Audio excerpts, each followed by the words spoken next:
الآن نتعرف على المعلق لمباراة منتخب البرازيل ومنتخب كرواتيا في إطار ربع نهائي كأس العالم قطر 2022. نتعرف على الموعد والتوقيت والقنوات الناقلة والمعلق لمباراة البرازيل وكرواتيا اليوم الجمعة.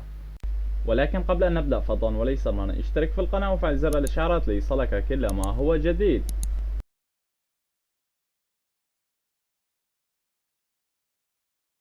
موعد مباراة البرازيل وكرواتيا يوم الجمعة 9/12/2022، وستنطلق بداية المباراة في تمام الساعة 6 مساء بتوقيت مكة المكرمة، وبتوقيت العراق وسوريا والأردن وفلسطين، وبتوقيت مصر في تمام الساعة 5 عصرا، وبتوقيت تونس والمغرب والجزائر ستنطلق بداية المباراة في تمام الساعة 4 عصرا، وستذاع المباراة عبر قنوات بين سبورت الرياضية وأيضا عبر قنوات الكأس القطرية.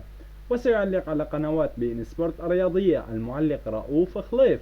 وما هي توقعاتكم لنتيجة مباراة البرازيل وكرواتيا ربع نهائي كأس العالم قطر 2022 اليوم الجمعة 9/12/2022 في تمام الساعة 6 مساء بتوقيت مكة المكرمة؟